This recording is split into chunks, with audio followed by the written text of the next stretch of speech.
Hello, good afternoon, and welcome to everyone that is logging in for us today on this Facebook Live. So today is the 26th of June, but it is also the International Day Against Drug Abuse and Illicit Trafficking, which is a day that was instituted by the UN in 1989. And it's been recognized by individuals, organizations, governments, anyone that is wanting to work together towards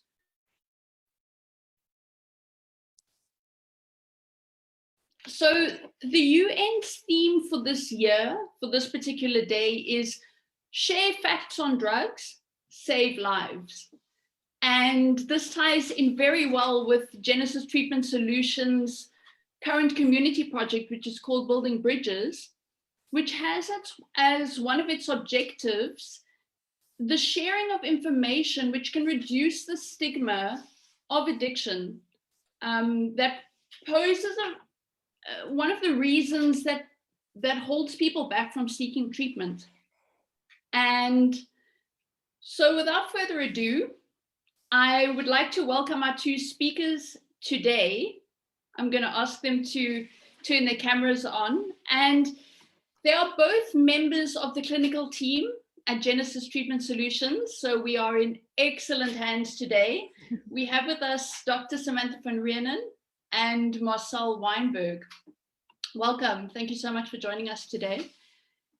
We're going to be having a little bit of a conversation around addiction and the impact that it has on families. I'm going to invite the audience to please, if you have any questions around what we're talking about today, to just pop it in the chat box. And if time allows, we'll address those questions at the end. So I'd like to kick off, Dr. Samantha, if I can ask you a few questions, but first, I'd like you to tell us a little bit about yourself and your work in addiction. Thanks, Mandy. Thanks for this opportunity. I'd always thought that I'd want to work with kids. And as my studies progressed, I realized that maybe that actually wasn't the right fit for me. And so when my studies ended and I started working, I was really kind of open-minded and eager to find my space in the really kind of broad field that is psychology. And I spent some time in an inpatient eating disorder unit, and then in the adolescent ward of a psychiatric hospital where there was a lot of substance abuse. And those two experiences really sort of proved to be the springboard for me into the field of addiction. I then started working in an adult inpatient facility, and it's been almost 10 years now, and I haven't looked back. Wow, amazing. So to start by looking at this topic, if we backtrack a little bit and we look at, it was around about the 1930s when scientists started to study addictive behavior, and it was people who were addicted were sort of judged as being morally flawed or lacking in willpower. And those views sort of shaped the way that society responded towards addiction and drug abuse, viewing it more as a moral failure than a health problem. Has that changed? And if so, how? Yeah, indeed. With it being viewed as a moral failure and being really kind of problematic, those criminals, because the substances and all the behaviors around them was criminalized. So these criminals, these perpetrators, were then treated as such, and the response to drug use, abuse, and addiction was tailored accordingly. When there were violations, as it was dictated, they were put in jail. That according to the way it was conceptualized was the appropriate response. And so a lot of these individuals who were really struggling with addiction, as we kind of sort of understand it now, were thrown in jail where there was no psychological or other support for what they were going through. Unfortunately, there are still a lot of individuals, countries, governments that still do view it that way. on the other hand, there are a number of countries, a number of governments that have started to take a different approach.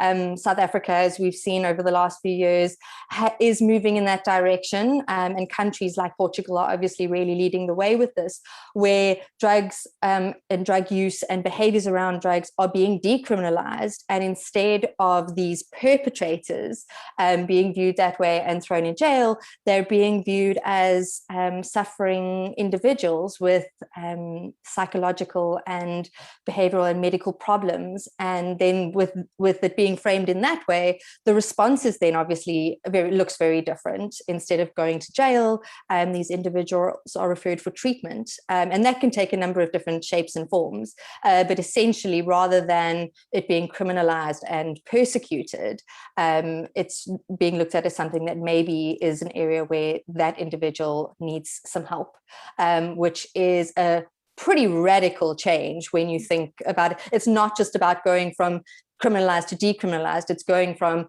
criminalized to help, treatment and support, which is amazing.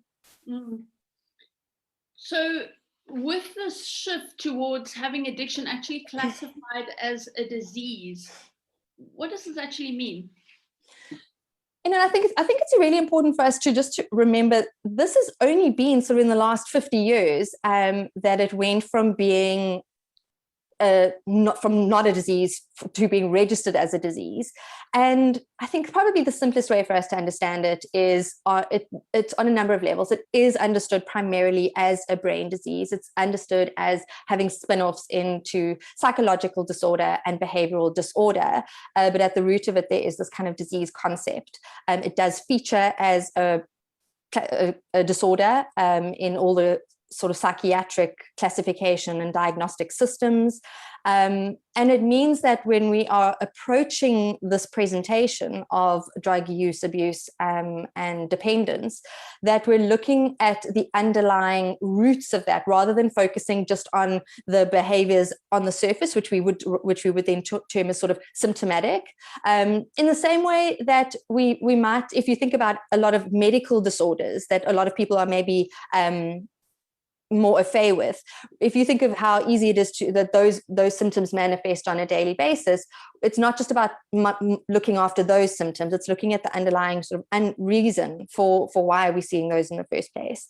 And that's when we start to look at things like neurochemistry and what's actually going on in the brain, what that means for that person's psychological functioning as a result of that, and what else is going on for this individual, and how is it manifesting in their behavior, and looking at them holistically and wanting to address all aspects of that in trying to find solutions for them.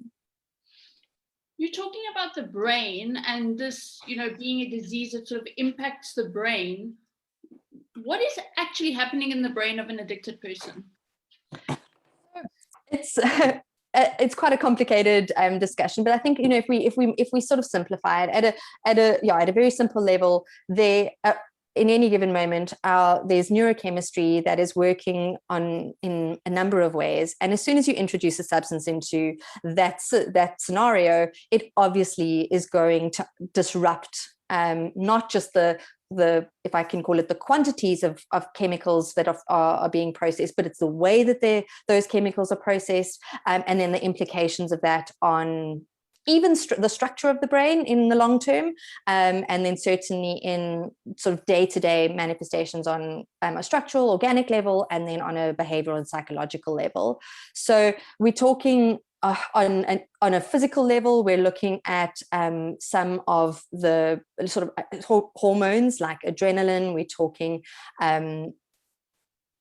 dopamine, we're talking serotonin, we're talking about how these are being processed, and then there's times when our brains obviously get completely overwhelmed by that process and that disruption, and in severe cases that can be very medically concerning, and that we know when we talk about overdoses and things like that, it's really then in this scenario that's where that would be really concerning.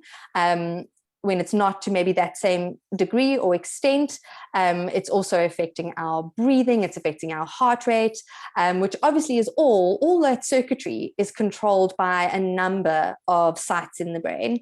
And so it really is affecting a lot of that. And then, of course, there's the emotional center of the brain, which for a lot of people who use substances becomes the main focus of the substance abuse or use abuse or dependency, for whatever reason that particular person is looking for. But managing the emotions that were sort of being experienced prior to using, and then how that emotional center of the brain is affected afterwards, is a very significant impact. I hope that answers your question. I don't know. I didn't want to maybe oversimplify it, but and I also didn't want to overcomplicate it.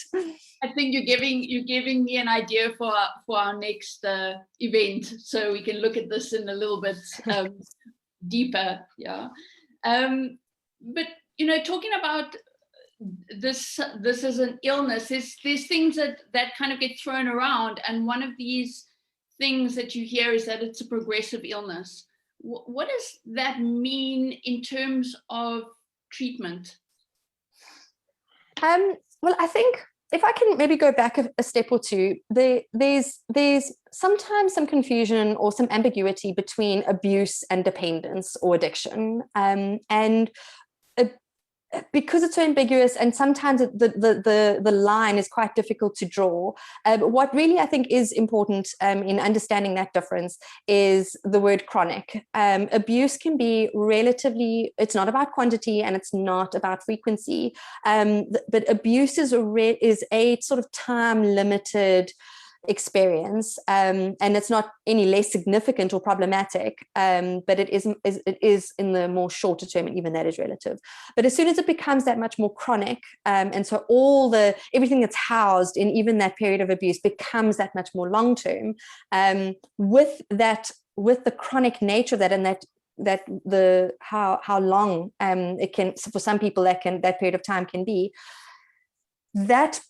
it's not just about time, it's also about it moving from one place and getting progressively worse with that passage of time, and it's not just in one area, it's across all spheres associated with drug abuse. And so when we're thinking about treatment, we think there's a number of points in that process, in that very long-term process, that you think about, okay, but where do we intervene? And if it's at a particular point, what does that look like? Obviously, first prize is prior to it all, and that's prevention. And a lot of resources and attention and energy is invested in that area. It is effective to some extent. We obviously know that it's not effective for all, but that, prevention is very much a form of treatment, or certainly intervention. Once it starts to present, you really want to target it quite aggressively to try and prevent it from moving from that space of abuse, or even if we've moved beyond that, but from it progressing even further, because we know that can happen. So for some people that might mean individual therapy, for some people that might mean outpatient treatment, for some people that might mean inpatient treatment, and that can also all three can be options at a later stage. Although what we know and see is that with the passage of time and with the progression of the illness, sort of softer or less intensive treatment options become less effective the longer the disorder goes untreated, and the more progressive and destructive it becomes. So with passage of time, then something like inpatient treatment becomes much more of, even though it's the option most people want to try and avoid, it sometimes becomes the option that they can't avoid any longer. Why is it, when you're looking at addiction and who it kind of impacts, why do some people get addicted and not others? If only we knew. If only that were a simple answer. And I mean, so much research has obviously gone into this, and it would be amazing if we could just sort of target. And the studies do come out to say, we think we've sort of located the house of drug addiction. And I mean, yeah, I suppose we watch with eager anticipation and we wait. But what we do know is that there are a number of different elements that really contribute. We know that there is a biological element. We know that there is a psychological element, and we know that there is a social or environmental element. None of those, although all of those factors are significant and are deterministic to an extent, there are some individuals who, despite all of those vulnerabilities, will go on to not suffer the disease of addiction. And so ultimately, the way that we sort of conceptualize it is that certain individuals have an underlying predisposing vulnerability for addiction. And if that is triggered in any one or all of those scenarios, without the appropriate kind of intervention, support, or protective factors to prevent it from going from a potential problem to a problem, then it will go on to manifest in the disease that we know as addiction. Yeah. Mm. You know, just listening to you talk about this, it made me think of one of those, the common myths that we have around addiction is that it's this choice. People choose to use drugs, they choose to become addicted. And so really it's a willpower issue. And, you were chatting earlier about the level, the progression of the illness and, the kinds of interventions that are required at certain stages.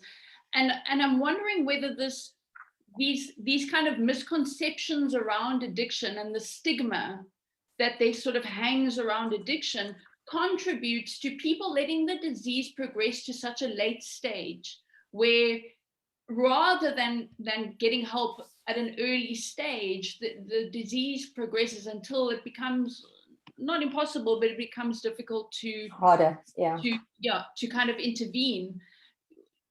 What are some of the other factors that would, impact people seeking treatment at an early stage?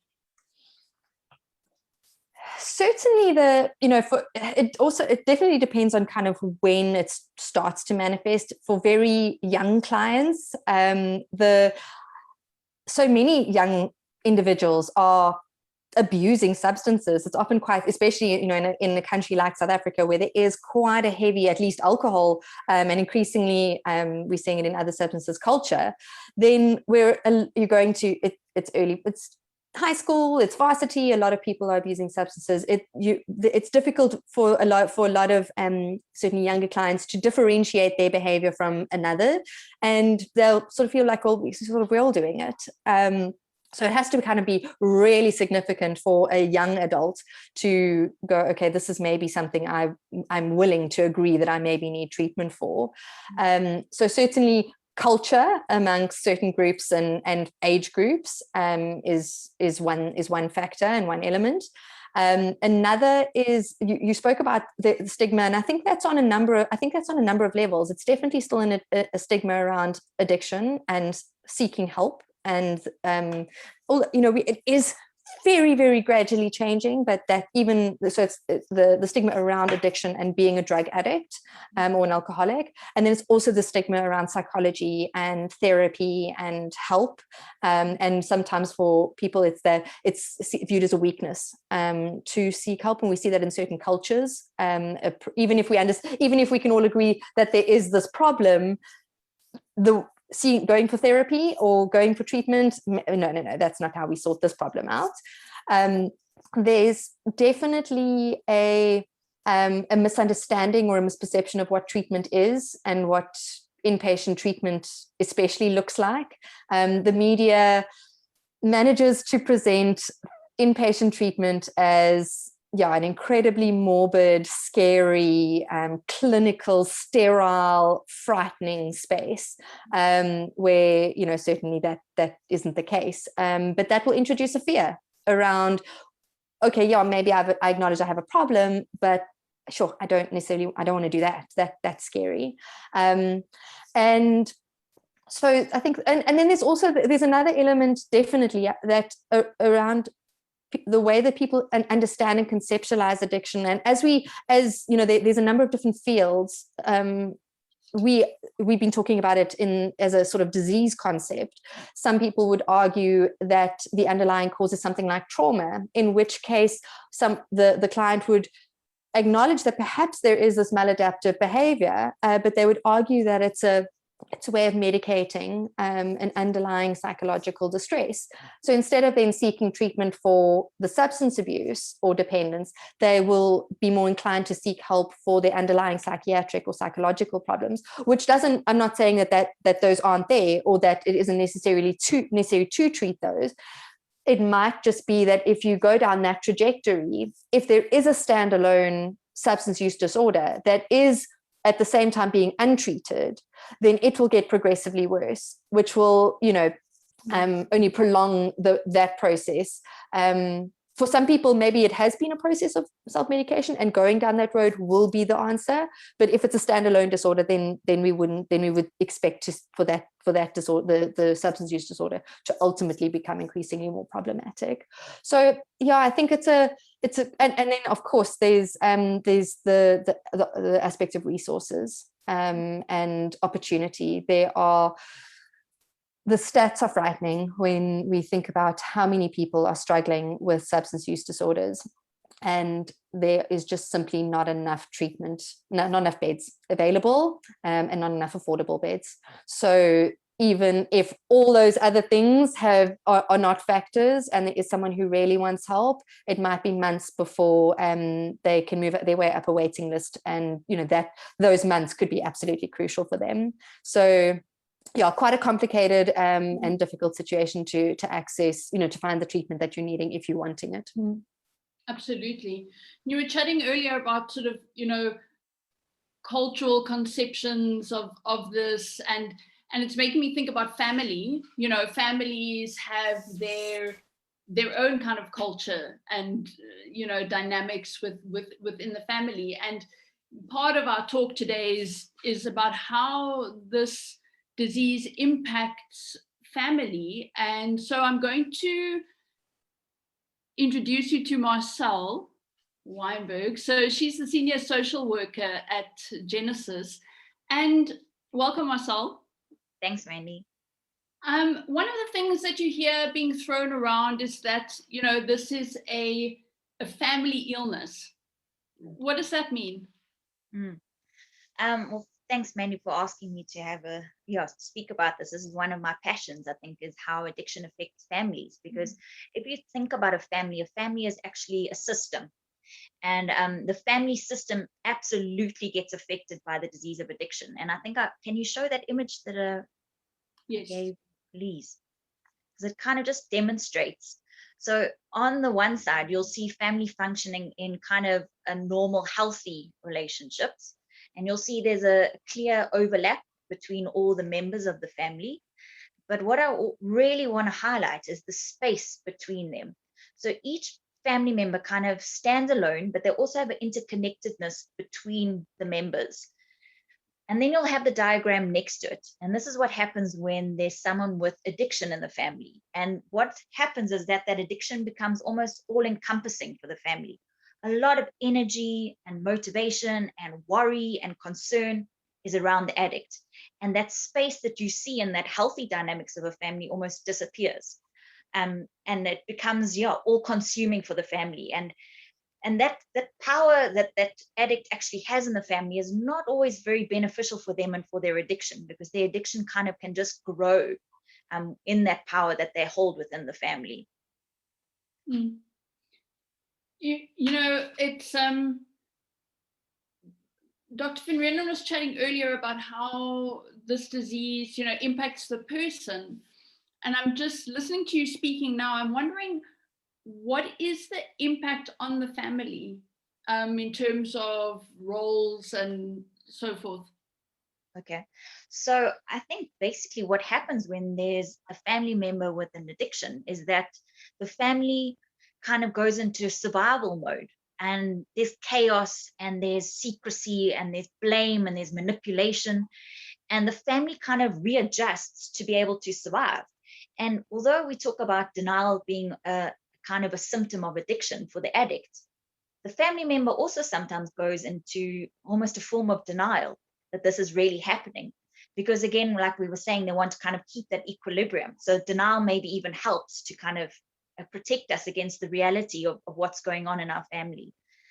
So they talk about these three kind of unconscious rules that start to develop in a family. And the first one is that we don't talk about it. So it's almost like this pink elephant in the room that we don't talk about. And there's many different reasons why we don't talk about it. We maybe don't talk about it because when we do raise it, the addict becomes extremely aggressive and hostile. So we've learned to just avoid.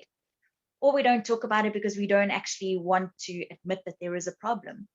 And then the second one that we do is we start to develop a kind of culture of not trusting.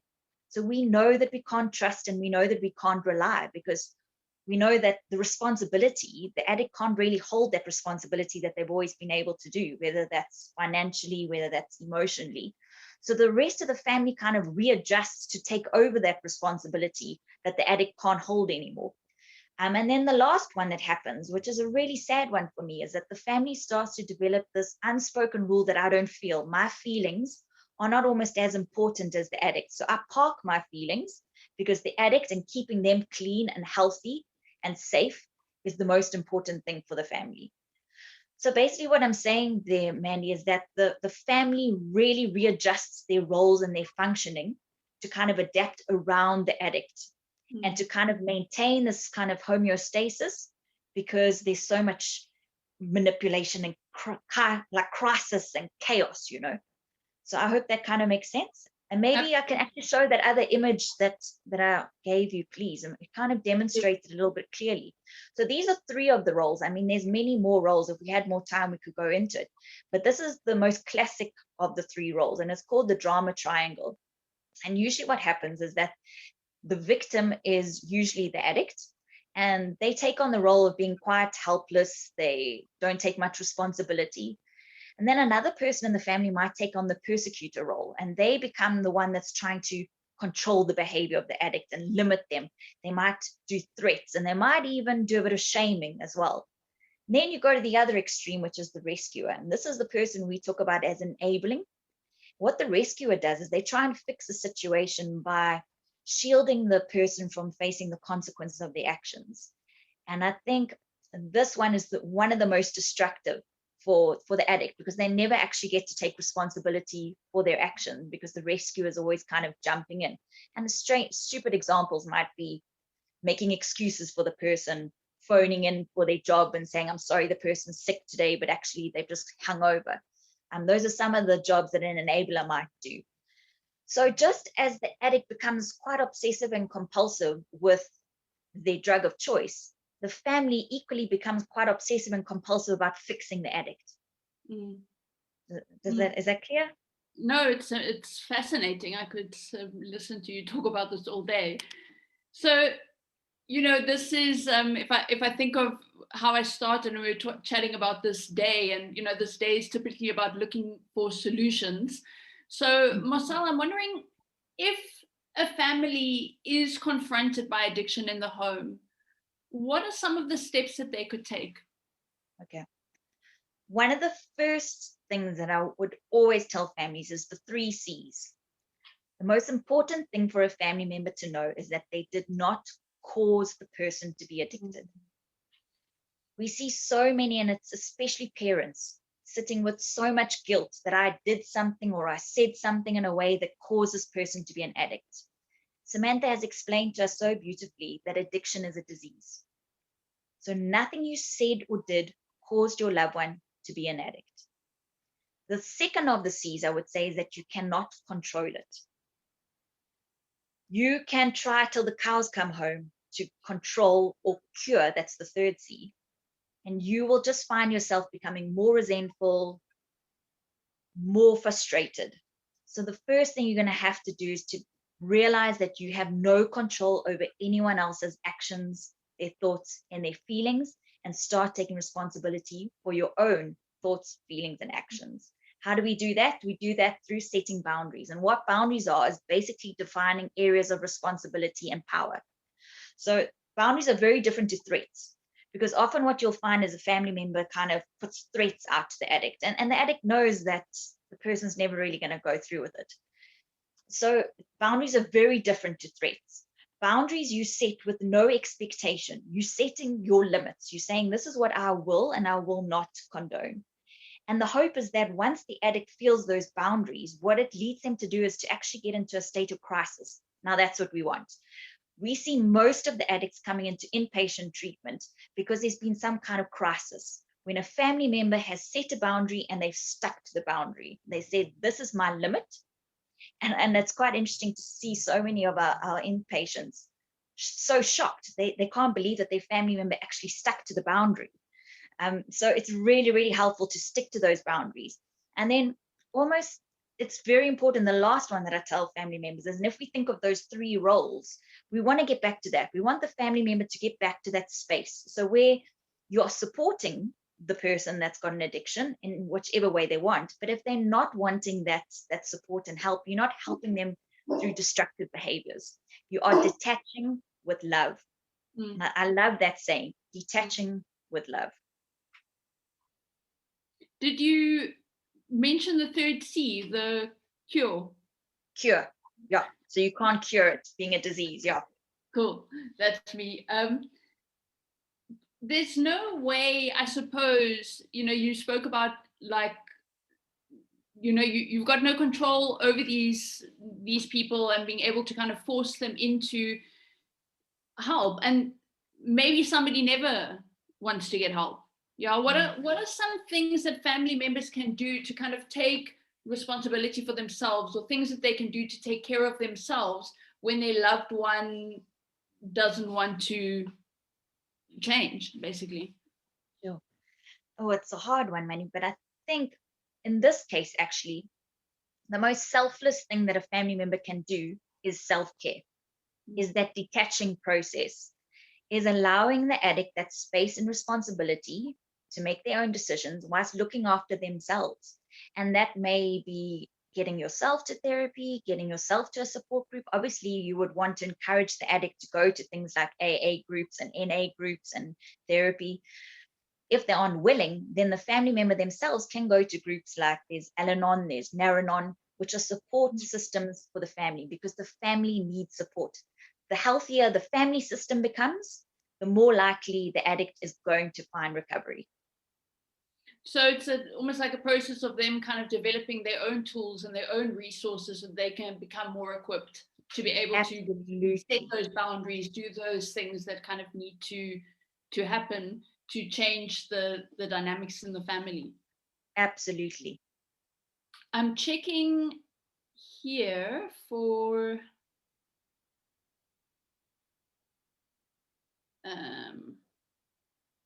some questions that I want to pose. I've got one here. It says, Sam, what is the first step if you think someone has a problem? So I suppose it depends on the dynamic between that person and the person that they feel might be struggling. Let's just assume that it's a close enough relationship to have a conversation with. So we would encourage. Okay, wait. Let me maybe start with the professional approach. The stigma that we spoke about addiction or about treatment, whether it's therapy, whether it's outpatient, whether it's inpatient, whatever, the stigma and the fear of getting help and the resistance to getting help can often prevent someone from even getting the information about it to know whether actually it is what I'm assuming it is or thinking it is. So in an ideal world, that person that is struggling would make their way to a professional to have an assessment, and in that assessment, it's a no obligation information sharing, explorative conversation to kind of get to know and understand their behavior a little bit better, and then with some information, feel empowered enough to make some informed decisions about the way forward, or at least then be able to take responsibility for their situation. So I suppose the advice that I would try and give, or I'd want to give people, if they either are struggling or have some questions about their behavior or want to explore it a little bit more, or if they know someone, would be to try to go for an assessment with someone who knows a bit about addiction, can do that exploration with them. It's not judgmental, it's not critical. It's somebody that's struggling, having a conversation with someone who has a bit of information and knowledge about addiction, and to see if they can figure out what is the way forward for this person, and making very personal recommendations. And there are times, like Marcelle was acknowledging in her answers, that sometimes a person will go for an assessment, will get all that information, and still decide not to do anything. And that's a process that needs to unfold in its own way. But perhaps through that conversation, that person gets some information that makes them feel ready to take a step towards addressing their behavior. Family members, like Marcelle also acknowledged, sometimes feel that they are responsible for getting that help, or finding that help, or making that change. And we would say, sort of, maybe don't take that responsibility on so much. If they can encourage their loved one to go for a conversation with a professional, I think that would be the first start. Amazing. And I'm fully aware that Genesis is a private addictions care facility, but I'm aware that for local South Africans who don't have the resource for private addiction care, you can visit your local Department of Social Development and make contact with the social worker, have an assessment through one of those channels. And, there are a number of outpatient programs and inpatient programs for people that can't afford private addiction care. So I think that that's important, in the South African context, is that I think there's sometimes this kind of belief that treatment is only available for people who kind of have the money, but there is actually help available. There is stuff happening, especially in South Africa. South Africa is renowned for our addiction treatment. We really are. And there are amazing resources, like you say, not just in a private capacity. You mentioned the Western Cape. Absolutely, it is nationally. So yeah, there are amazing resources available, some, if not free, at very low cost. So it would be amazing for people to have access to that information. Sure. I've got a question here from, I'm not sure if I've got this name right, from Cornay. And I'm going to direct it to you, Sam. It's around gender. And are there any alcohol treatments specially designed with women in mind? How does it differ from regular treatment? So here we're looking at the gender differences when it comes to addiction. Yeah. There are facilities around the world who position themselves as specific as is strictly only female or only male, and in that way they will suggest or argue that they have tailored their particular program with that specific gender in mind. So the simple answer, I suppose, is that yes, they exist. Does it? The second sort of part is it necessary, or does it look very different? I would argue not, because ultimately we're talking about a disease that doesn't look the same for all women or all men. It looks a little bit different for everybody, but there are unifying characteristics clinically and in other areas as well, that it's not about gender, it's not about race, it's not about culture, it's not about class, it's not about age, that are synonymous across the whole alcoholic population, if we're talking specifically about alcohol abuse. So, of course, when you're dealing with a client, if there are gender related aspects for that person that they feel are quite deeply intertwined with their alcohol use disorder, then you will explore it. Is it necessary to have an entire program dedicated to specifically one gender? I don't think it's misplaced, because there maybe are other issues integrated with gender that for some clients will just feel safer and more secure being explored in a gender focused program. But I think it is important for us just to acknowledge that there are similarities across the board. And so if someone isn't maybe able to find their way to that kind of program, if that's what they're feeling they're needing, in another program with their counselor, they can target those specific issues while looking at the other issues that are so similar amongst them and their peers. There's a question that's come through from Gladys. It is not directly on topic of what we're talking about, but I think that you would be able to touch on comorbidities. The question is, what about bipolar and finding the right drug? Great question. There is a very high degree of comorbidity, and comorbidity is a word we've heard a lot about in the last 18 months. So we talk about, everyone knows about comorbidities with COVID, but with psychiatric conditions and with substance use disorders, there is often there's a high degree of comorbidity, and that might be bipolar, it might be depression, it might be anxiety, it could be a number of different disorders. When you're looking at some of these disorders that, like bipolar, that as a standalone disorder are best treated with some medication, it needs to be carefully managed in the context of there being a substance use disorder as well. There are specific medications that people going through a substance use disorder program might be more vulnerable to, or that might not be advised that they use certain medications. So what addiction treatment facilities do is work very closely with psychiatrists and doctors who have a lot of experience in that area and are very sensitive to that relationship between abuse potential but also the need for medicating what is a very real psychiatric presentation.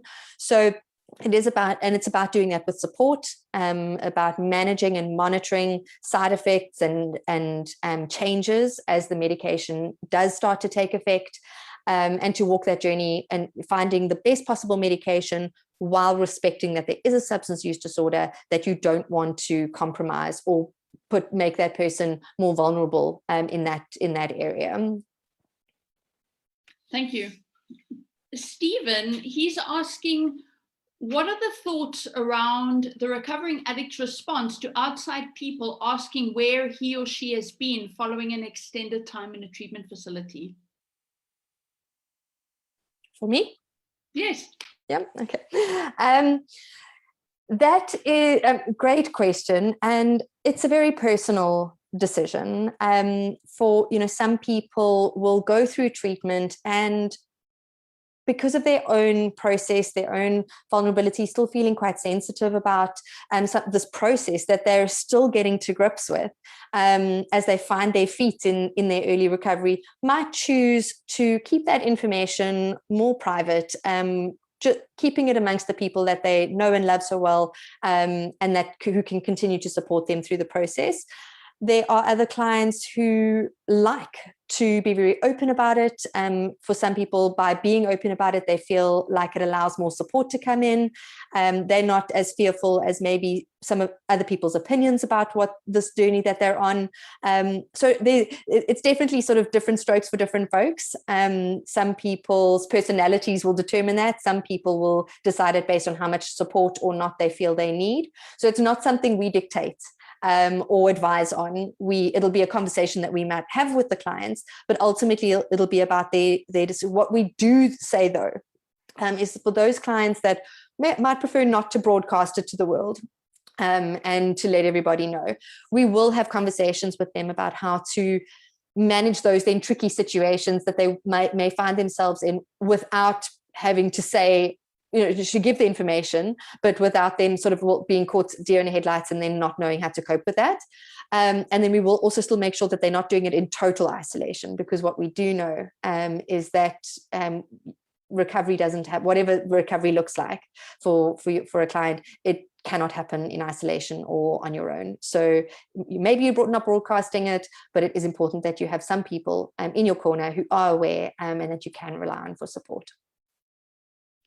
Great. I've got a question from Gabonewe,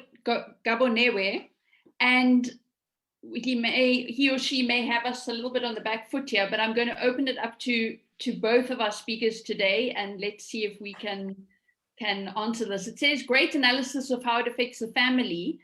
Can you recommend any publication on how it affects the victim's workplace and the role companies can play to support addicts? So I'm not expecting anyone to have an answer, but maybe you do, or maybe you want to touch on, addiction in the workplace and possible support in that area. Sam, do you want to go first? Sure. Off the top of my head, I can't think of any sort of literature, but I know that there is. There's both academic literature, and there are very kind of helpful resources that you can. What we could probably do is follow it up with some links and post it for you to have a look at.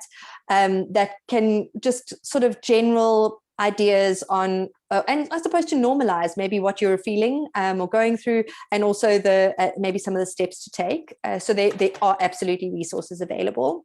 And if we think about the implications for a workplace, there are some overlaps between what a family will experience and what might happen in the workplace, because inevitably the chaos and the dysfunction as a result of chronic substance abuse, it's impossible with time to hide that. Maybe at work they could get away with it for a period of time, but inevitably it will manifest in some shape or form.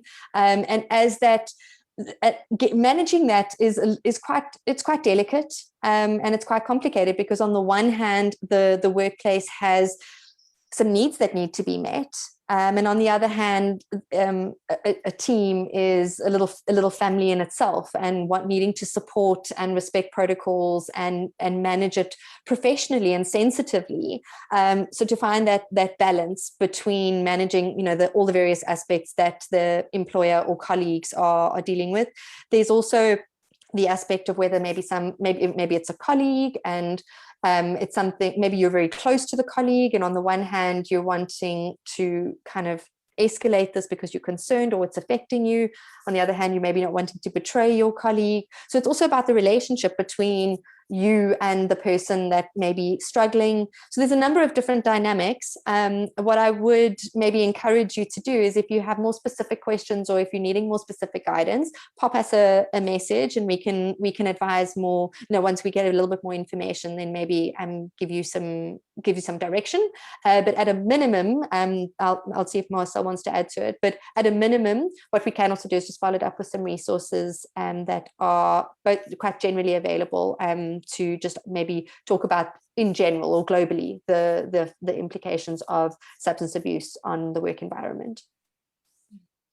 I think resources is key there, Samantha, because we're talking today about stigma, and for me it's so important that we just get more information out there about what addiction is, so that people can be more informed, and that stigma and shame can start to disappear. So please contact us for more resources.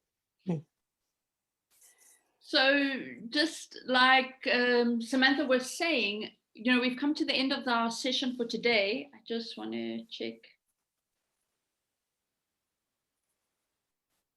Great. So I know that sometimes a session like this, things need to percolate a little bit, and it's a lot of information.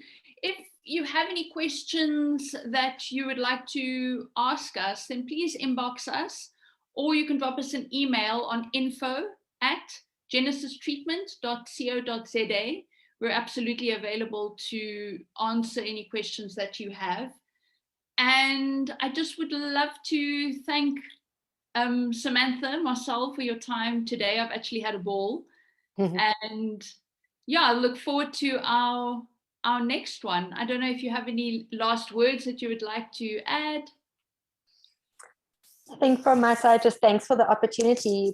In line with just getting people talking, and getting people talking about what was or used to, and still does for some people, feel like an extremely difficult thing to talk about.